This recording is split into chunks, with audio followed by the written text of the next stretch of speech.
Welcome back to Royals Weekly. I am your host, Marcus Mead, and joining me as always, a man our high school voted most likely to ask us to participate in a pyramid scheme in 20 years, my brother Mike. It's not a pyramid scheme. It's a multi-level reversed funnel, okay? I just got to get some downstream distributors, and we're all going to be rich. This thing is going to be huge. Mike, what is it you're selling in this endeavor? It's a vitamin pack specifically meant for colon health. Yeah, so you know it's good. It's gonna be bigger than crypto. Okay, it's gonna be huge. We're gonna be huge. Yeah. That's right. Good luck with that, buddy. He's the guy you avoid on Facebook. Everybody. Anyway, actually, you should avoid Facebook altogether. Just get away from that. That's cesspool. Thank you for joining us on another episode of Royals Weekly. On this episode, we have a very special guest, David Lesky, who will join us to discuss how the Royals may utilize rotation to their advantage this year. If you don't know David Lesky, he's a great Royals writer. Writes this Substack. It's like a daily thing called Inside the Crown. It is fantastic. You should go check it out. We'll talk to him here in a little bit. He's going to join us. We'll also talk about the early returns from spring training and offer a look at what we're hoping for in week 2 of spring training as we have begun spring training games. The Royals are 3-0, everyone, in the Cactus League. Break up the Royals. We're never going to lose again. I don't think so. 162-0 this year. Plus we're scoring like 8 runs a game. Well, yeah, that was bound to happen. I mean, sure, a lot of it's coming from, who's that outfielder? Tucker Bradley is doing well. No, Tyler Tolbert is the hero. Tyler Tolbert is just destroying the Cactus League. And so many other guys who aren't going to sniff the major leagues this year. But yeah, it has been fun to listen to mostly the games, and we did get a chance to watch one there. 3-0, nothing wrong with winning in my book. Before we move on to discussing the Royals, though, we have an announcement to make. We have done the weekly or the drawing for our Q39 gift card. We were running a contest. Give us ratings and reviews, and you get entered to win a Q39 gift card. And we have now done the drawing. We are here to announce that the winner of this Q39 gift card is, Mike, give me a drum roll or something. Bop, bop, bop, bop. Brian Gumbar. Brian Gumbar. Way to go. Brian, yay. That bump sounded like it was like one of those heart monitor things. Like Brian was, not doing well. But Brian, you're doing great. You get another $100 of Q39, buddy. Thank you so much for your rating reviews. Were really helpful. Brian, I will contact you in tomorrow, actually, to see how to deliver that gift card to you. But thank you to everyone who submitted ratings and reviews, and it really, really helps us out a ton. We appreciate it, and we just like interacting with you. So I got an email from all of them, and I got an email from the Netherlands. Did I talk about this on a previous episode? No. Some guy emailed me from the Netherlands and is like, I have no use for a Q39 gift card, but he listens to the show and he's like, I love the show. And we got to do an interesting back and forth because he plays like, rec league baseball in the Netherlands, and it's like this really cool thing. And so it was great to interact with people, got to interact with Brian, got to say, people were so nice with their reviews and their emails and things. And so Brian Gombar, congratulations. You're about to eat a Pitmaster sandwich and they are mwah.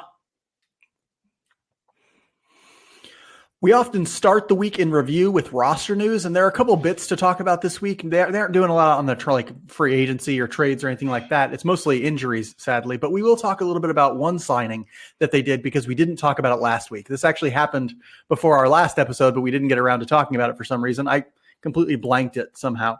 And that's the Franmil Reyes signing. The Royals signed 27-year-old outfielder, DH. DH is what he is.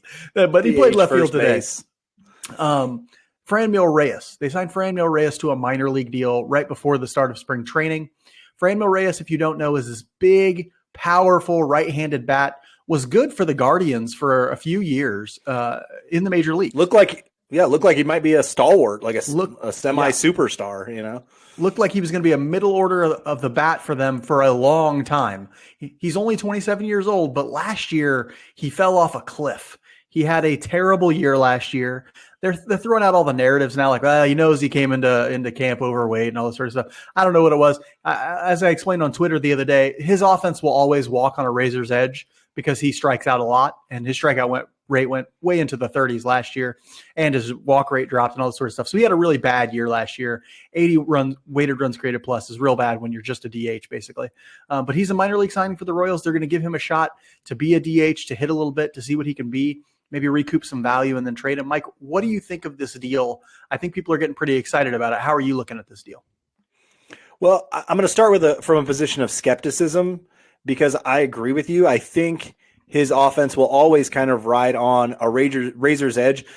Honestly, it's similar to Nicky Lopez, and you and I have talked about how Nicky Lopez's offensive success is completely predicated on launch angle. Like he has to be hitting line drives consistently to get hits because he doesn't put the ball out of the park. That's not Franmil Reyes' profile, but his will always walk on the razor's edge of can he keep his strikeouts down and his walk numbers up high enough so that when he's capitalizing on those home runs, that's not all he's giving you.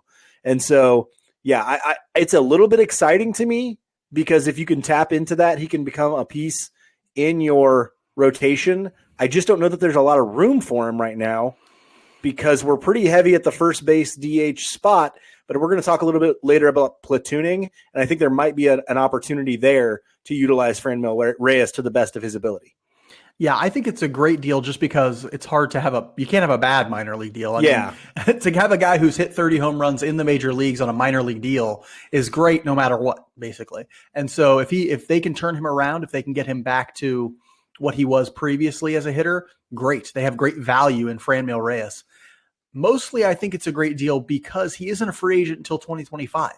And so if they do get him to turn around, if they find at-bats for him, if he's a part of the roster for a while, they have an opportunity to trade him this deadline, the offseason, the next deadline, you name it. They got a chance to trade Franmil Reyes if he recoups some of his value. And that's always a good thing that an organization like the Royals should be looking to do. Find reclamation projects, turn them around, and trade them if you need to, right? Now, of course, he could also hit with them and stick with them, but that's an option for him. I'm going to throw out a best case scenario here, I think, although they're in way different stages of their careers. But Kendrys Morales, when the Royals got Kendrys Morales prior to those World Series runs, he was a guy that people were looking at like, well, his career's done. Like he's just not hitting like he was. Franmil Reyes is a similar profile. He's probably just a DH, or, he can play the field, and Kendrys could too, but you didn't want him to. And they hit a little differently, and Kendrys was switch hitter or left-handed? Switch hitter, I believe. Switch hitter, yeah. And Franmil Reyes is right-handed, but that's the kind of thing you're hoping for here, that we can get him in here, turn it back to what he was, and get value, whether that's trade value or run production value. And the interesting thing about Reyes, I think, is we're talking about like, well, is he going to make the roster? Is there going to be room for him? Reyes, I think, has an opt-out in his contract that would allow him to just like leave if he doesn't make the opening day roster. And so that will factor into whether or not he makes the team. That will factor into how they're thinking about his ability to make the roster. Just keep that in mind as we sort of think about that. Another roster thing that we can talk about, a sad roster note, I think, Drew Waters went down with an oblique strain about a week ago, right before we recorded our last episode. Like right before we recorded our last episode, we released our roster projection that had Drew Waters in it. They announced, he's out for 6 weeks with an oblique strain. And so they haven't put him on the IL, as I don't think that they have to right now, but he's going to be down for quite a while. I mean, it's not just going to be that 6 weeks either. I mean, they were like 6 weeks minimum, and we know how those oblique strains can sort of linger, as they did with Alberto Mondesi last year. And then even if it is 6 weeks, he's going to have to go through basically a new spring training because he will not have had spring training at all. So he's going to have to play a lot in AAA and things like that. And so it'll be quite a while before we see Drew Waters in the major leagues.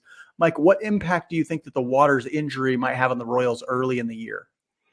Well, first, it sucks for Drew Waters because he had just had, kind of a turnaround the second half of last season to his career, really, because it had gotten pretty bleak there with the Braves at the end. And then he came up here and had success. So we were all looking forward to seeing him. So hope he can handle that rehab and that goes well for him. But I think what it does for the team, it makes Nate Eaton's chances of better for making this team, I think. He's a guy who today you really started to see the defensive versatility I think he played second base today, if I'm not mistaken. He's got a cannon in the outfield. He can chase it down. So Nate Eaton's going to get a lot of at-bats in this spring training to prove that he can be a more consistent performer. That way, when Waters is inevitably out, he's battling for those at-bats in regular season play. Yeah, I think what's interesting about it shifts so many things, right? So now Kyle Isbell seems like basically a lock at center field, right? Like Kyle Isbell is going probably, barring his own injury or barring just the worst spring training you've ever seen in your life, Kyle Isbell is going to be the starting center fielder for the Royals on opening day. The question is, will he hit enough and all that sort of thing? And now you're right. It means Nate Eaton is far more likely to make the team because they could use his ability in the outfield as a fielder. It also, in my mind, means that Franmil Reyes is more likely to make the team as a roster spot has opened up. And they'd need a 40-man roster spot for Franmil Reyes as well. And there's a chance that they say, we're going to put Drew Waters on the 60-day because we actually don't think it's going to be 6 weeks. We think it's going to be closer to 8 weeks. And so there's a chance that something like that happens as well. If I'm not mistaken, is Diego Hernandez on the 40-man? I think so. I think he is. So that's going to open up. That's going to open up one too, because he's going to be on the 60-day almost certainly. Yeah, with a dislocated shoulder. So, I think it does increase Franmil Reyes' chance to make the team too, if they can find a way to utilize him either in a DH role, a first base platoon, something like that. I think that'll be somewhat interesting. Little wild card in there too, especially with the comments of Matt Quatrero, which I'm going to talk about a little bit later. Michael Garcia may have been opened up for a spot too. I know he doesn't play the outfield, but if you're looking for a guy who's versatile in the infield, that might be another way to go. And Quatrero did sort of seem to hint at the idea that they were going to let him try and win a spot on the opening day roster. That's one. I also wonder to what degree what this means for their outfield defense in terms of performance. We know that Drew Waters is an excellent defender. We know he's probably a really, really excellent defender in the corners, where it looks like maybe he was ticketed for if he didn't win the center field job. And so now you're talking about guys like Edward Olivares probably getting more time in the outfield, maybe Franmil Reyes getting more time in the outfield. It's going to be one of those things where it's a sort of cascading effect. It may not be huge, but you may see it to some degree that the Royals outfield defense is not as sharp as it might have been when you could have rolled out, Kyle Isbell, Drew Waters, and MJ Melendez or something like that. You mentioned it a little bit, the Diego Hernandez separated shoulder. That was the thing that happened in yesterday's game. He dove for a ball, plugged in the outfield, and hurt his shoulder.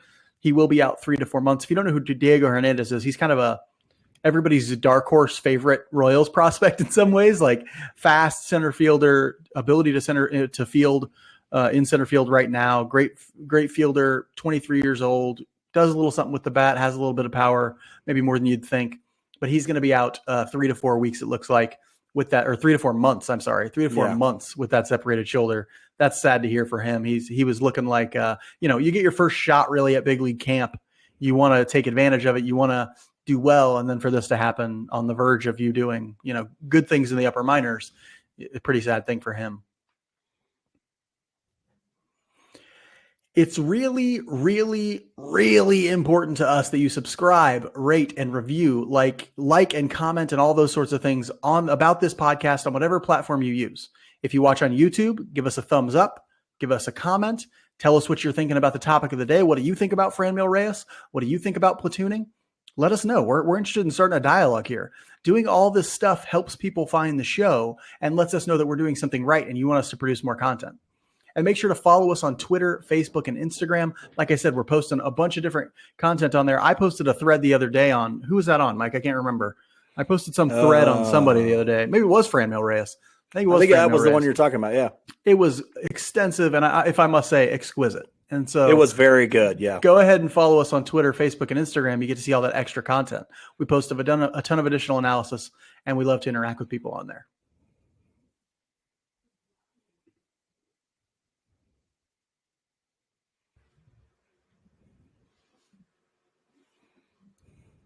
Hello, David Lesky. Hello, how are you? I'm very good. Thank you for joining us. Really appreciate it. You timed it perfectly. You kind of saved us, actually. We were trying to stretch that opening segment because we started a little too early. So we're like, all right, we're waiting for Lesky to get here. Okay. Yeah. Well, thank you so much for joining us. We really appreciate it. David Lesky is going to join us for our Spotlight segment today. He is one of our absolute favorite Royals writers. I read him virtually every day. If you aren't already, you should. Oh, I do. Well, I mean, also by process of elimination at this point. How many people are writing about the Royals at this point? I mean, like, it's a good question, right? But he provides tremendous insight with analytics, and he knows some people, and he's just doing great things that are wonderful. So subscribe to his Substack, Inside the Crown, and follow him on Twitter. To me, you're a must follow as a Twitter follow. Just perfect Twitter follow from David. We're going to start just by talking about spring training so far a little bit, because we've gotten 3 games, and That's a big enough sample size, right? I think No, we pretty much we're know what's going on there. So what have you seen or heard, I guess? What do you think about what you've observed in these first 3 games? Is there anything that we can take away from this tiny scrap of information we have about the Royals so far? Yeah, I mean it's tough because it's 3 games. It's 3 games, and how many innings have regulars played? I don't know. I would guess it's like 12, maybe. So it 3 games in spring training is less than 3 games normally. But the one number that I looked at today, and I may write about for tomorrow, I'm not sure yet. 6.8% walk rate in 3 games. So and 2 of those were Dylan Coleman, which I don't know if that's a good thing or a bad thing, because he obviously struggled with walks early last year, came back, had like a 7.2 walk rate after he came back from the minors, or maybe it was after the All-Star break, can't remember. But he seems like a guy who would struggle at the start of spring. I feel like, I don't know, just totally throwing a dart here, but he feels like somebody who might take a few days, a few games to find his command. So if that's the case, and maybe I'm just hoping it is the case, 2 of the 8 walks they've issued in 3 games were him. But overall, a walk rate below 7%, that checks out. I think that there are a couple things you can look for in spring training. You can look for things that they've said they're working on. So if the organization says, hey, we're going to work on throwing strikes, and they throw more strikes, that feels good. That feels okay. If the organization says, hey, we're going to work on defense on the infield, and the defense on the infield has played generally pretty well, that feels good. It's 3 games, that I'm guessing the Royals had a walk rate of 6.8% over 3 games a few times in 2022. So maybe it's just a blip, but who knows? And so that to me is the biggest thing. I've also, from what I've heard, and again, it's such a small sample, but all 3 games in Surprise have helped because somebody I know has been there and been able to watch. So Brad Keller looked really good in the first. This is the best shape of his life comment, but apparently he just looks really good. So that I find that interesting. Franmil Reyes looks like he's back physically. Obviously, the home run today was insane, 460 feet, I think they said. Yeah. Wow. So that's good, but also he looks back to what he was a couple of years ago, and he was open about coming to camp overweight last year. He didn't shy away from that, so that's a good sign. And Nick Lofton, the one thing that I keep hearing, and I'd seen something about, somebody said they saw him in batting practice on Thursday, I want to say. Maybe it might have been Friday before the game when they played their first game. But somebody said Nick Lofton looks huge. And I'm going, okay. He does. Yeah. Well, the funny thing is, when you watch games on television and then you go to spring training and you see these players 20 feet away from you, you're like, oh man, this guy is way bigger than I expected. And even the big players like Salvi, you look at him, you're like, that's a huge man. And then I'm a big guy. I'm 6'3". Salvi towers over me.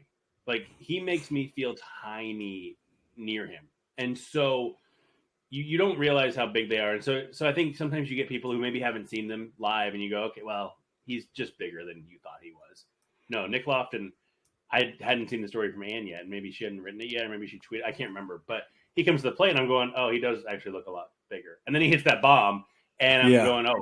And then Ann tweets out that he put on 20 pounds of muscle, and I'm like, oh, well, not only does he look bigger, he is bigger. So those are some of the biggest things that I took from this past weekend. It's 3 games. Again, we know how little information there is on that. But just from having a chance to watch on the Saturday game and hear from a person who was there, reports are pretty good. Yeah. We'll see. Yeah, I think.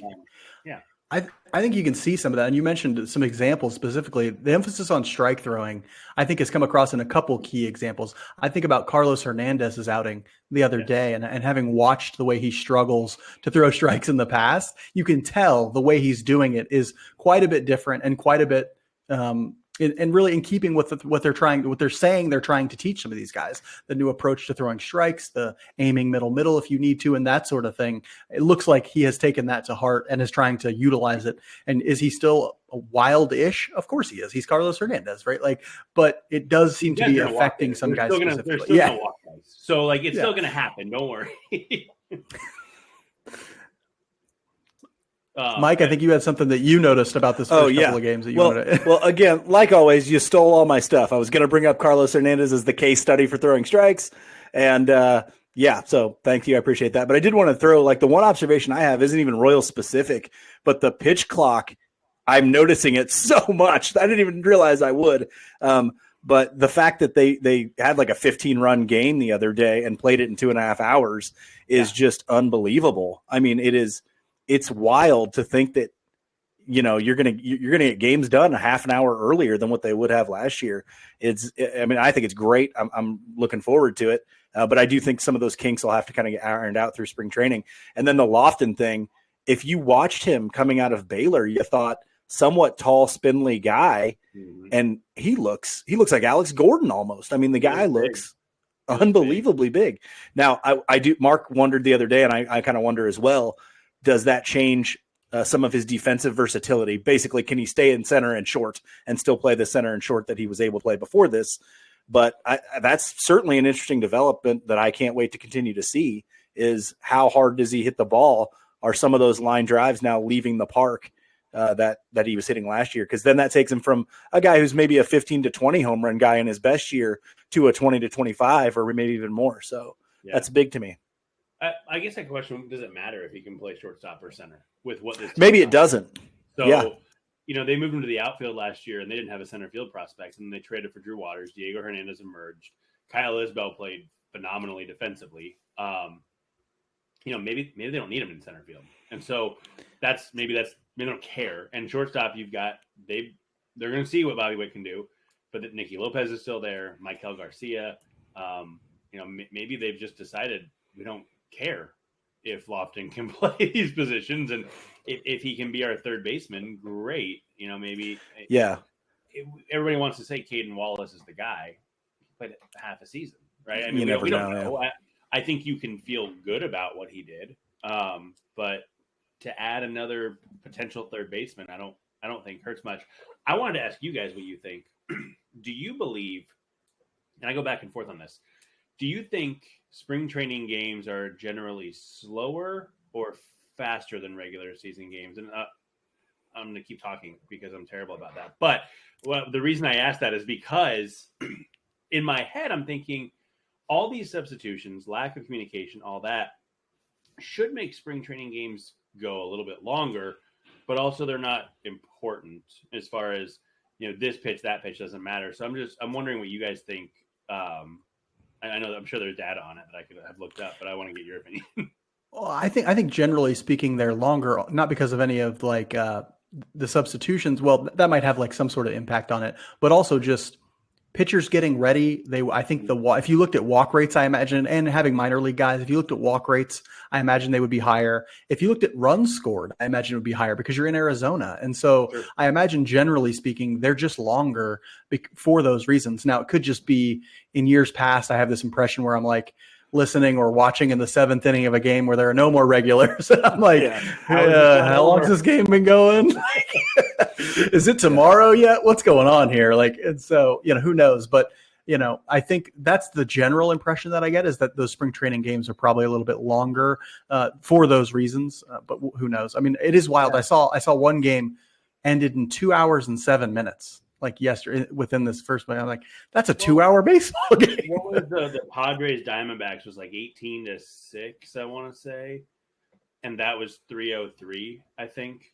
That's the reason I'm just trying to gauge in my head. Okay, are we going to see 10 more minutes in the regular season, or is it 10 less minutes in the regular? I think there's a better chance it's 10 less. Yeah, I think so too, and I think it's noticeable. And so, sorry, I want to circle back too. One of the things that I forgot, I was listening to the broadcast on the radio, and it was Ryan Lefevre and Mike Sweeney early in the game, and they were talking about where Salvi catch, where Salvi set up, Um, and this big emphasis has been on middle. Yes, absolutely. But they were talking a lot about how much closer to the plate he was too, which I kind of glossed over that part for whatever reason. But the general consensus on that was they were losing low strikes because of how far back they caught the ball, which makes sense. I mean, you would like the umpires to be able to call the strike zone regardless of where it's caught, but as much as I like to bag on umpires, it's very difficult. Like, these are middle-aged men whose eyesight are that of middle-aged men generally, which, no shame, here I am. But it's hard to see 99 on the black, like I totally understand that. And so I find that really interesting, because I need to look this up again, because I don't know if this is 100% right, but I believe I looked it up last year, and the Royals had the most pitches in the strike zone called balls of any team in baseball. Mm-hmm. And so I don't know, that's really interesting too, something I want to watch for. And then I started thinking about it too, and maybe you feel the same way when it goes through your head. But I kept thinking, you don't ever see Royals catchers hit on the follow through, but you see other teams' catchers hit on the follow through all the time. And I'm going, how far back were they actually setting up without me even really paying that close attention to it? So that's something that I really want to follow throughout the spring and throughout the season too. But I wonder, it sort of makes you wonder, like, how were the pitchers actually as bad as the numbers, or were the catchers really bringing them down? And I hate to take the blame away from the people actually throwing the baseball, but I'm wondering how much of an improvement just comes from, like, the most basic changes that you can make behind the plate. And it's wild that nobody said this before, because Salvi got dinged for framing for a long time. Yes. People have been talking about how bad he is at framing for a long time. You would have think somebody would have said, hey, we're going to scoot you up, at least as a starting point. We're going to scoot you up a little bit and see if your framing numbers don't get better. Right. And it makes me question a little bit, and I hate to do this, but I love Pedro Grifol, but he was the catching coach. He was the catching guy. Mm-hmm. So where was this? And it'll be really interesting. I know the White Sox have better in catching, but it'll be really interesting to see if the White Sox, if maybe he backs them off the plate a little bit. Like, what was that the impact? I don't know. And I don't think it'll happen because of who they have catching generally, but that it's interesting to me. Where was Grifol on this? Yeah, I don't know. That's a much bigger story to follow than I think I realized. You see, and I always thought that this was probably an issue of the fact that Salvi is such a tall catcher, and umpires have to sort of see over him and then look down, and their perception can just get skewed, especially if he has to reach. It looks like he's reaching down to get a ball because he's so tall, and so I think those things combined sort of really hurt his ability to frame pitches well. I'm hoping in 2024 that's not even an issue anymore. I'm hoping that becomes completely moot, but we'll see at that point. I do want to move us into a conversation that I've been wanting to have a long time, especially with David, because he's written some cool things about it. And that is platooning and the ways in which the Royals may utilize rotation as a way of maximizing some value from some of their players.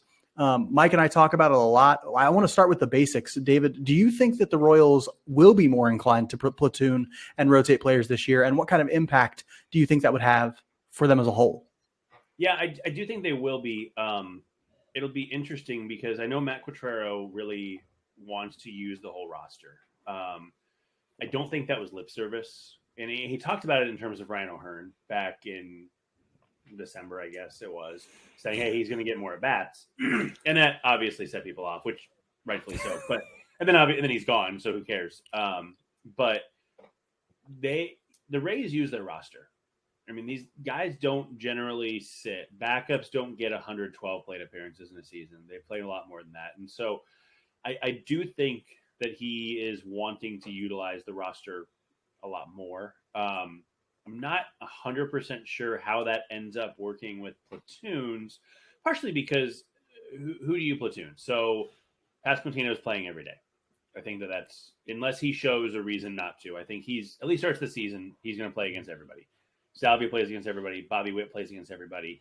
MJ Melendez probably mostly plays against everybody because of how well he hit lefties. I don't think that they're naive to that.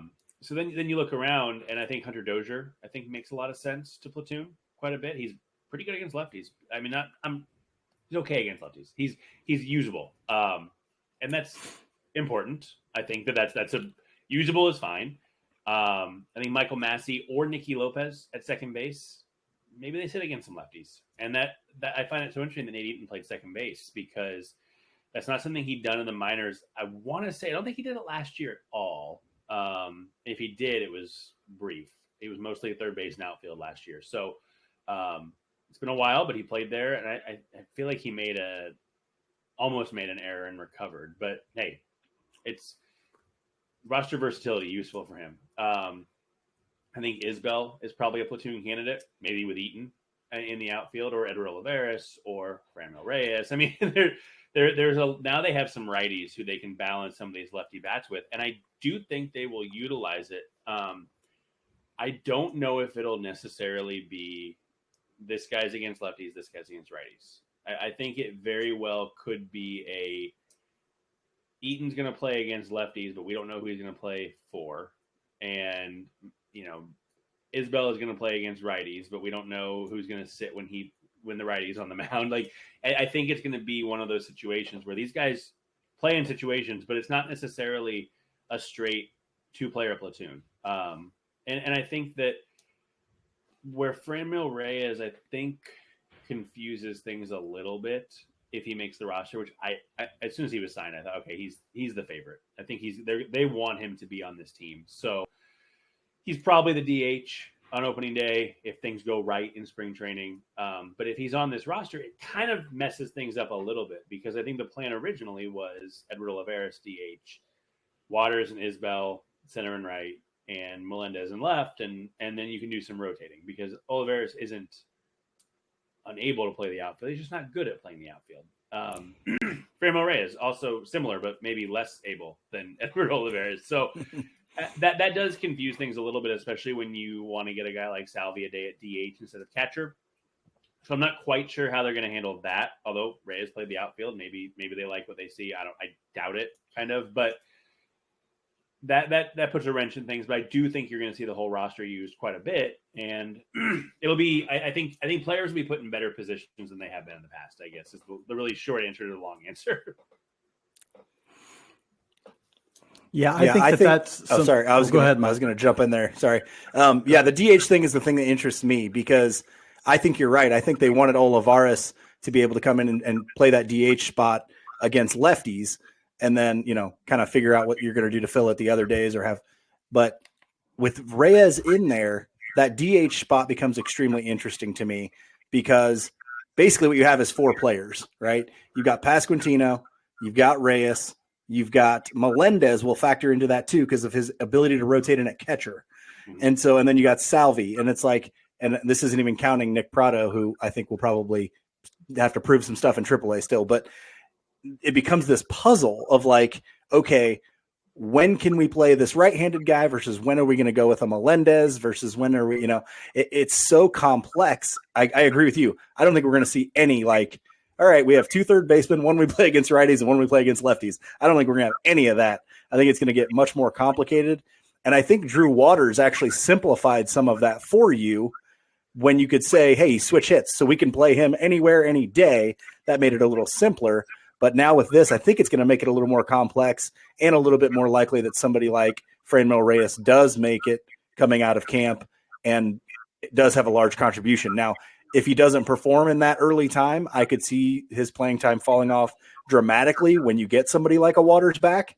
But who knows? Well, I guess we'll have to see on that one. But I do agree. I think Quatrero is going to platoon more. I think we're going to see it at a lot more spots. And I think we're going to see it. I mean, that sort of philosophy of platooning in the field, we're going to see it in the bullpen as well with a lot more specialized stuff there because I think he's going to bring that stuff from Tampa. Yeah, I think David would hit it right on the head with his like put players in the best position possible, and I think that's going to go deeper, like you said, than the righty lefty thing. It's going to be things like we know Hunter Dozier doesn't hit great against velocity, and so on days when somebody's throwing hard from the left side, you might not see him. Or and when we get into bullpens and guys are throwing harder, he may get subbed out for somebody who handles velocity better, like an Edward Olivares or something like that. Even if it's like depending on position and all that sort of thing, but it's going to go deeper. And I think it's so interesting that it's probably going to go deeper than just righty lefty and things like that, because this coaching staff seems more well suited to dig deep into the analytics and really understand it's not just righty lefty with this guy. It's about velocity. It's about pitch type. It's about movement metrics and things like that against these particular guys. Yeah, it'll be, I think, really interesting to watch because Matt Quatraro kind of strikes me. I want to say this the right way and not come off like an ass. A little bit. Now, don't worry about that. This podcast is for coming off like an ass. Haven't you heard it before? Perfect. That's what we're all about here. I get this very distinct impression. He reminds. It's like A Beautiful Mind with him. That like he doesn't. I want to say this the right way because I really don't want to be a jerk. Because I don't mean it in a way that the way I have it in my head is going to come off like a jerk. But he doesn't. He's not like the most exciting guy in the world. But I feel like his brain, baseball brain at least, is incredibly exciting. Like I think that he has these thoughts that we've never seen from a Royals manager before. And some of it is because he comes from guys who have a similar brain and has worked for those guys like Francona and Cash. And some of it, I think he's just really intellectually curious about baseball, which I don't want to say that Matheny wasn't. And that Yost wasn't, but I don't think they were. I think not just baseball either. And so it's interesting because I think that strategies that we've seen from the best teams are strategies that the Royals will use. And I think about like the Dodgers, for example, and think what you want about Dave Roberts. That organization is not a one-person show running it. Dave Roberts doesn't manage alone. I think we all know that. I think most managers don't. So the Dodgers do a really good job of putting players in the right position to succeed. I mean, I think that's one of the things that they do really well. And they won 111 games last year. How many did they win on talent? Obviously, it was a lot. But did they win 5 extra games because they were put in a better position to succeed? Was it 10? Was it 6? I don't know the number. Whatever it was, this is a phenomenal team that was made even better by being smart with their decision making. And that doesn't the smarts you don't have to be good to be smart. And so even if the Royals are still a 65 win team, does the use of analytics and advanced metrics and just the modern day baseball methods, does that give them 5 more wins before they even step on the field? Maybe. I can't tell you the answer, but I think that the teams that win generally win because they do smart things. And I think the Royals are going to do smart things. They're not as good as the Guardians, but I think they're going to catch up a little bit just by being smart. And I think people are underestimating the degree to which that's going to have an impact, honestly. Well, I think we haven't seen yet go ahead. how much I don't know how to say this because I want to sort of tread the same line that you did. I don't think people understand the degree to which the Royals were not taking advantage of these things in the past. And, to simply make those changes like, well, we're going to throw more strikes. That's going to have a huge impact. We're going to play players in the right positions at the right times. That's going to have a big impact. I think people are underestimating the degree to which that's going to have an impact. Yes, absolutely. And I'm going to go back to something I wrote December, maybe. Might have been January. I can't remember. I was told by, I want to make sure I don't out this person at all, but somebody who would absolutely know that he believed replacing Matheny and Cal Eldred with anybody was worth 10 wins. Like literally anybody. I saw you. I think I think you might have put that out on Twitter or something.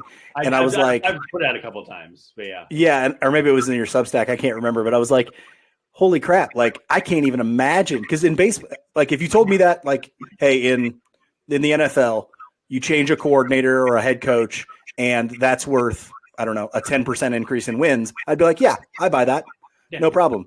But it's one win, Yeah, exactly. Well, yeah. Or 20%. But like if you told me that in baseball, I'd be like, well, I don't know about that. But I think something like that, and again, this is going to sound mean, I think it says a whole lot more about what we had than what we got. if that makes sense.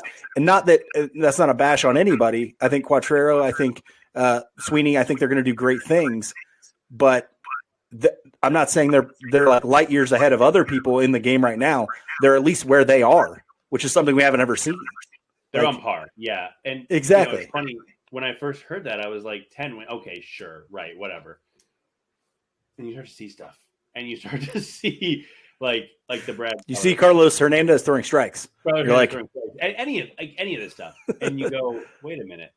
And I think I tweeted this.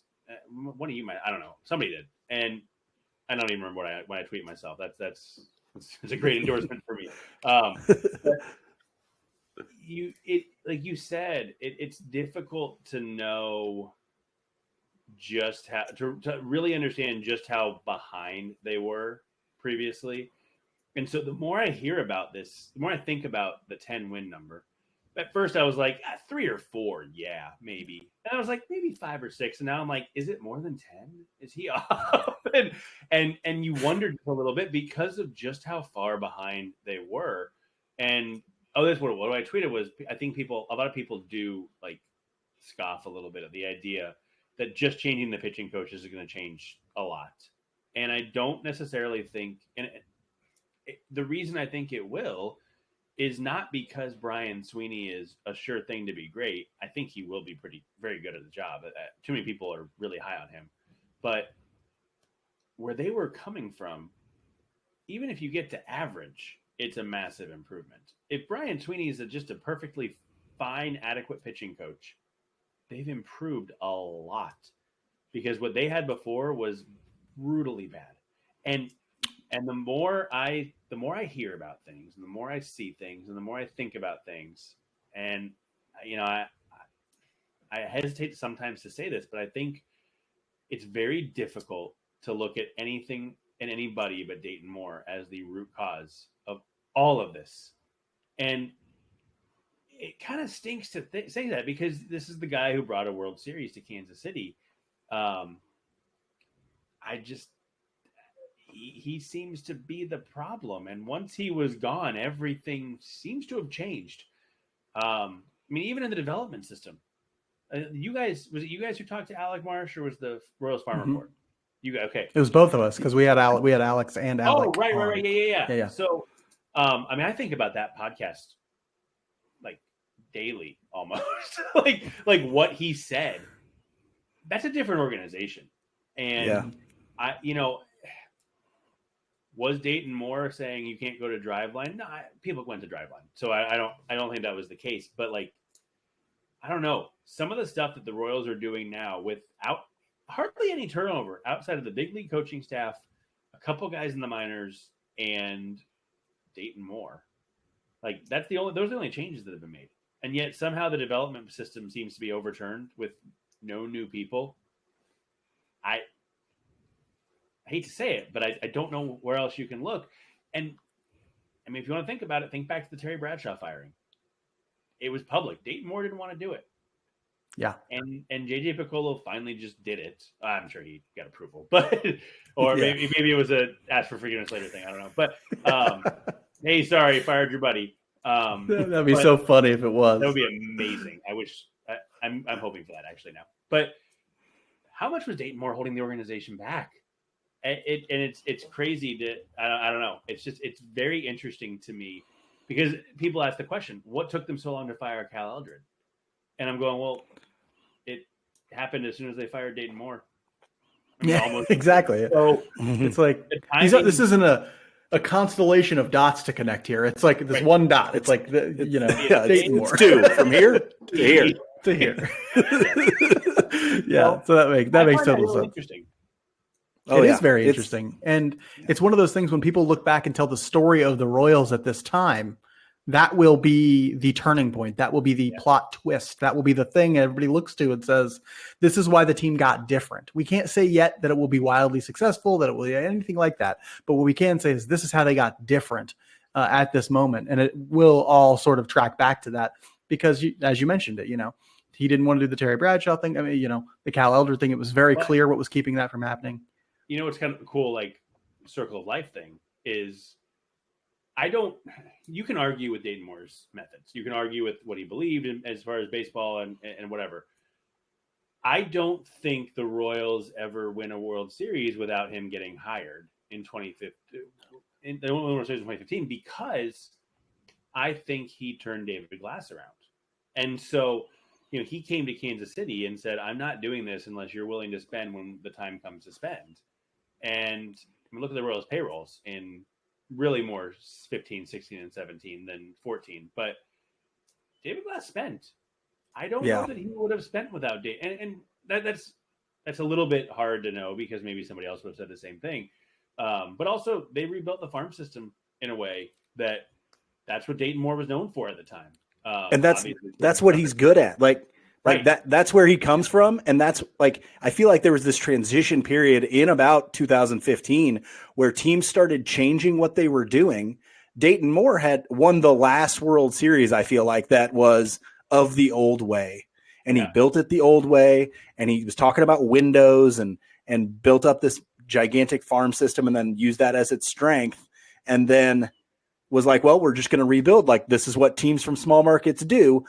And he was still in that way of thinking when other teams had moved on to other ways of thinking, and he wasn't willing to change those things. And it was those things that made him really good as a scout and as a personnel person and developing a culture of a team that also got him gone because he wasn't willing to fire his buddies. He wasn't willing to, kind of hurt anybody else's chance. He was willing to hold on to people so long and give them so many chances. You can't do that anymore. You just can't do it that way anymore. So, and the thing about, the thing about this is I love that you mentioned that it's the last one where we'll probably see it that way, that World Series, because it seemed like Moore wanted to still do that. Well, we draft some guys, we sign some guys, and then they grind it out in the minors, and then they become good. There wasn't an additional thought about player development that was we're going to utilize this analytics, we're going to do this cutting. That all developed right around the time then when they won the World Series, and then it's the game moved past him in terms of what it meant to scout and find players, in terms of what it meant to develop them, most importantly. And that's sort of where he ends up becoming the thing that's all right, you're not doing the stuff that really is going to give you the edge these days, Dayton. We know you're still probably still great at looking at somebody. He's probably still just as good as anybody at looking at a player and just being able to tell whether or not that player is talented, or has projection and things like that. The problem is, we've moved beyond just doing that. We've added this other component to it. Well, I think that there's also, and this is so far off the topic, I'm sure, but I think it's interesting because I think that there's a component in baseball now where you can look at a player who isn't good and figure out how to make him good. Maybe not. I have said this about Carlos Hernandez forever. I've said this about myself forever. Royals, I'm not good yet, but I have something in here that says I will be good. But I mean, truly, you've got these players who, and it's sort of the Moneyball thing, right? We're not here to sell jeans. I don't care what he looks like. Teams are so good now at acquiring a player who has a skill and just making that skill as loud as possible. And the Rays, I think about Rays relievers. That's where the number one place that I think it happens. The Rays find a pitcher or a guy who has one pitch, and they just make that pitch so freaking good that he's amazing. And and it's true with hitters and first baseman or whatever. It doesn't matter. Teams are really good at amplifying what players do well and holding back a little bit what they don't do well and turning them into, turning a 1-win player into a 2-win player into 3 into 4, just getting more out of the players because of their development. And that's something the Royals haven't done in forever. They can, if a good player is good, he'll play well for the Royals. He'll be good for the Royals. But if a player is average, he's going to be average for the Royals. Whereas if he goes to the Guardians or the Rays or the Dodgers, they might get above average to good out of a player. And the Royals just never got that extra little bit. And I think what you see now with Zumwalt and Duran and that group, and now hopefully we'll see it on the pitching side with the changes they've made, because it's a lot of the same names in the minors at least, along with Sweeney and Zach Bove and Mitch Tedder in the majors, who's the same name but now in a different spot. Hopefully now what we can see is, okay, they made this average player good. They made this bad player average. And that's how you fill out the bottom of the roster. That's how you make the middle of the roster better. I mean, it's how you make everything better. And, finding the 10-win player, 7-win player, let's say 10 is crazy. Finding the 7-win player, every general manager can scout that 100%. It's turning the 2-win player into the 4. And that's where the Royals have struggled for 30 years, maybe more. I don't know. Trying to think of the last. I mean, they've had a handful of guys. Mike Aviles, he was whatever. But in general, it's been since maybe 40 years. Gosh, it might be the 80s since they really were that organization that took players and made them better. And now, hopefully, they're there and they're caught up again. Yeah, the only one I can think of is maybe Zach Greinke. Early in that career, he kind of progressed to being a real high level player, but you may be talking about the guy who was always going to be there. Yeah, I mean, he was the number 6 overall. He was pick. the first round draft pick. I mean, yeah. I think of guys like David DeJesus and things like that, where you see guys who ended up being 4-win players. But you're right, it was so few and far between for the last 30 years in this group, and it is all about basically the bottom half of the roster with them. Yeah. It's all like when I think back to the last few. Like the last 5 years even. And I ask myself, like, well, was this an issue that they're like universally their players just weren't good enough? I'm like, look at their lineups. It's 6 through 9. It's 7 through 9 that are giving them, weighted run created pluses of 80, and stuff like that. That's sinking this entire team. Or the back half of their rotation is throwing up a 5.5 ERA every time. It's that sort of stuff. David, before you go, I know we're taking up some of your time. You have a newborn child at home that you need to probably get to. I want to get a sense of what you're paying attention. Congrats, by the way. Yes, absolutely. Mike knows what that experience is like. And so I want to ask for our fans so they can get sort of your perspective. What are you paying attention to for the rest of spring training? What's something you really want to look for over the course of the next 3 weeks as we move hopefully into a successful regular season? We're 3-0 right now. So undefeated Cactus League, maybe? And it now Cactus League champs again. No, I think for me the biggest things, the catchers. I want to watch them. I'm very curious how they do their work. What I think is going to be really interesting over the next few weeks is a lot of the important players on this team are leaving. You've got Salvi and Pasquantino, Melendez, Singer, Witt. Witt, yeah. Who else is Nicky Lopez is going? Which I find really interesting that Lopez is going, given that he's in a position battle. Not sure I would do that, but also I'm not sure I would pass up the chance. So maybe, I don't know. But so that'll make it a little bit more difficult because I really want to see Salvi and Melendez in the way that they are setting up behind the plate while they're both going to be gone. So hopefully they keep progressing. But that's a big thing. Strikes. I mean, it's very simple, but I want to see the guys throw strikes. And was it it must have been Saturday when Cotrera was on the broadcast. He was talking about the average pitcher misses by 7 to 12 inches, which I thought was a really interesting stat. And so why not throw to the middle of the plate? So I just want to see if it looks like that's where they're throwing to, if all that stuff. And then position battles. Michael Massey, really interesting to me this spring. I think Massey can be I'm going to use the word impact. I don't mean it in the way of like a number 4 hitter. I think he can impact a team in a lot of ways. I think he can be a guy. I think he can be a guy on a championship roster. I don't think the Royals quite see that yet. So I think spring is really big for him. I'm really curious. Kyle Isbell with the changes he made at Driveline. I want to see some of that. I think he had a hit today. It was a bloop. It's okay. They count the same. So, you're not. You go back to the whole axiom of the best hitters fail 70% of the time. It's not accurate. It's 60%, but still. I want to. Those are the things I want to watch. Really, some really micro things. Josh Stallman's velocity. He was at 99 on Friday, I think it was, according to the reports. The surprise gun can be a little hot, but even if it's 2 miles per hour hot, 97 on February 24th, I'll take that. Pretty good. That's really important for this bullpen. If Stallman is 2020 Josh Stallman, they could be an elite bullpen. If he's 2022, they can still be good, but I don't think they reach their ceiling without Stallman. So stuff like that is really what I'm going to keep my eyes out for. And then just being really jealous of people who are going because we just couldn't get it together with the newborn. So you know. Hey, I completely understand that. We did not go last year. I did send my wife down in November with a newborn to Arizona to see her in-laws, and if her in-laws didn't live there, we may not be going either, or if my in-laws didn't live there. Yeah, I mean, my parents are down there for 6 weeks, so we have a free place. Oh, no kidding. It's just too. It was one of those things that we're like, okay, how are we going to make this work? And we're going all through December. It's too hard. We're just going to do it. We're not going to do it. So. Yeah, it's too hard. It is. We'll no sleep. Yeah, it's too hard. I thought your point about Michael Massey was extremely good. I think he might be one of those guys that is like a 1 or 2 win guy that if you can really get him going, he can be a 2 to 4 win guy. Like I think he's kind of the kind of example of what that can be. The guy that I'm really looking at is Michael Garcia.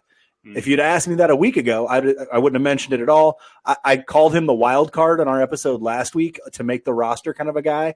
But with Quattro's comments the other day where he said, we're going to leave him kind of open and give him an opportunity to make this team, that kind of made me go, okay, maybe there's a chance they think he's probably good enough with the Winter League performance, with what he's shown defensively, what he showed a little bit last year, although defensively – what he did in the major leagues last year defensively in his limited time was not indicative of what he is defensively. And so, yeah, maybe there is a small chance. And they played him at third base today. And, Hunter Dozier hasn't shown – we know he's a defensive improvement from Hunter Dozier. If he can hit to the level of Hunter Dozier, you win a spot right there. I mean, in my mind. I don't know if I've said this out loud, but somebody in the organization told me that they think Michael Garcia is Tim Anderson with plate discipline. That would be great. A really interesting comparison. I'm gonna have to get my eyes on him to see a power level that rises to Tim Anderson, because right now, if we're just thinking about what's his career, what has he done outside of the juice ball? I feel like he's been like more of a 12 to 15 guy. So I'm just talking about like how hard they hit the ball. I need to look at their exit velocities, but it seems to me like Anderson can put a charge into the ball. Whether he's a slasher, a line drive hitter, but Garcia just doesn't have the power to put force into the ball at this point. I think at that level, but I haven't seen him since. Winter League. Yeah, that's why I'm really curious to actually see him with my eyes, because we saw last year that Garcia is good at finding the line drive. He is a line drive hitter. He can definitely sort of have the ball come off his bat on that plane. The question is, it's usually a soft line drive to center. It's usually, and I keep hearing on the radio or whatever, like, well, he hit a single today. It was a line drive to left field. It was a line drive to center. And I'm like, what I want to know is how hard was it going? What I want to know is like, I want to see it with my eyes. Minor league exit velocity data. Yeah, exactly. Anyway, I do want to thank you so much, David, for coming on. I loved this conversation. It was a ton of fun. We'll try and have you on as much as possible. If you ever want to come on, you can come on, because we love having you. But do go read his Substack, Inside the Crown. Follow him on Twitter. He is an excellent thinker, as you can tell, about baseball and the Royals especially. Thank you so much. We really appreciate your time. Yeah, thanks, guys. Really had fun.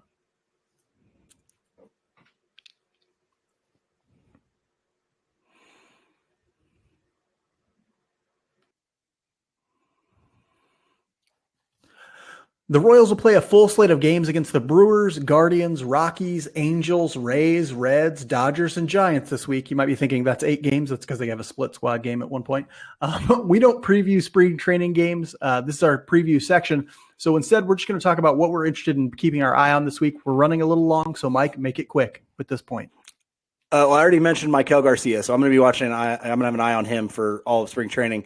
But I want to see plate approaches, specifically from guys like Melendez while he's still here, Prado, Witt while he's still here, Massey, Lofton, the younger hitters. I want to see what their plate approach is kind of refining into, so that we can tell kind of who's going to be the guys that win some of these important spots or get more at bats during the regular season. I think that's we're keeping our eyes on those sort of approaches, because right now you're wondering, like, okay, are they taking the step forward that we expect the offense to take at this point? We need that offensive progression. It's going to be a big part of what happens in 2023. I'm watching one player in particular, and that is the guy who started off spring training for us, Daniel Lynch. He was not impressive in his first start with the Royals this spring. And yeah, I'm not even saying that from like an outcome standpoint. Yes, he gave up runs. Yes, he was, whatever. He had 0 strikeouts. I don't remember a whole lot of whiffs, a lot of swings and misses. And that combined with some of his comments about like what he's been working on this offseason and that sort of thing. And, just I'm a little curious about that. I'm curious about Lynch's performance because he's a big part of this rotation battle. He's a big part of who's going to be the 4 or 5 starter in this rotation going into the season. So I want to see his second outing, see if it's any better than the first, see what he's working on. Hopefully that'll be televised. I'm not sure. But I'm interested in seeing what he brings to the second outing for the Royals in spring training. We'll end this week's episode like we end every episode with our Just a Bit Outside segment, where we talk about something that's interesting to us outside the world of baseball. Uncommonly, Mike got to the outline before I did, so he stole the thing I was going to say, I was going to talk about, or roughly speaking. And but I still want to hear all about what is interesting to him outside the world of baseball. Tell us about this thing, Mike. The Barcade is undefeated. You and I and our significant others got the opportunity on Saturday night, thanks to my father-in-law for watching our child. We got to actually go out to socially on Saturday night, and we had a great time at Up Down, the Barcade over in the Crossroads area. And a lot of people have been there. It was super crowded. I am not a crowded place kind of guy. I'm an old grumpy. Okay. Mm-hmm. But we had a phenomenal time. Like, I love the idea of a barcade. It's all nostalgia based, and you can tell because on the walls and stuff there, it's all crap from the 90s. They're playing 90s wrestling on the TVs and stuff. But you and I played a phenomenal game of NFL Blitz. We were playing X-Men and, what was Time Lapse or Time Crisis? Time Crisis, great game, just takes you back. And even though it was really crowded, we got on games and we're able to do that. Everybody, it was asses to elbows, but everybody was really cool. And we just had a great time. So, whoever had that idea, wonderful job, that person.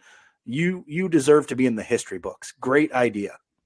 Yeah, getting to play that NFL Blitz again, that was so much fun. That game is so awesome. I will now be looking for that game in some way, somewhere, just out in the world. Like, can I get it on the Switch? Can I find an emulator? Tell me, and I will find NFL Blitz and I will play it again because I loved it so much playing it with you at Up Down. It was great.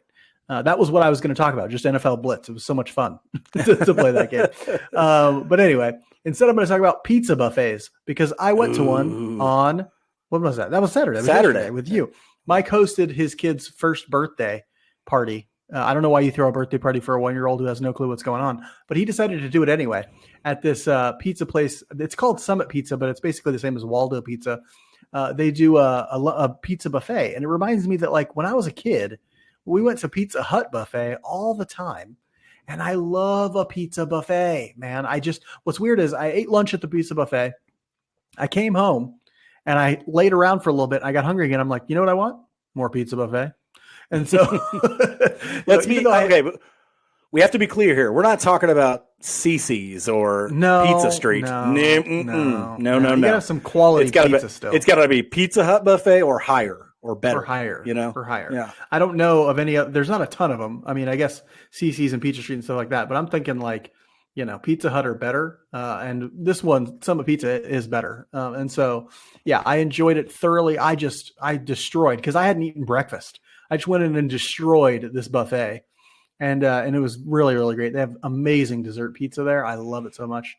Their garlic ranch is fantastic. Yeah, Mike likes their garlic ranch. I'm not a big salad guy, so I just I stick to the pizza. But yeah, it was so wonderful. Love a pizza buffet. We need more of them. Can we just get more pizza buffets? Like, man, every pizza place should do it. More sit down Pizza Huts. I'm not a Pizza Hut's not the greatest pizza in the world, but it's good. And it used to be fun to just sit down at a Pizza Hut. You could get a pitcher of beer and eat some pizza, or you could take your little bucket thing in and they'd give you the personal pan pizzas. Now you definitely sound like an old fogey. You're like, how about more sit down? We need to sit down more in the Pizza Huts and drink a beer. Yeah, that's what you sound like. Anyway, we've run way too long. Sorry about that for those who listened to the whole show. Thank you so much to David Lesky for joining us. I loved that conversation. He is such a smart commentator on the Royals, such a wonderfully articulate person about the issues facing the Royals. We're going to try and get him on more. We're going to maybe catch a game with him or something sometime. But anyway, thank you to him for showing up. Thank you to everybody who jumped in and did ratings and reviews. We'll be back next week with more on the Royals. Until then, be good to each other. And go Royals.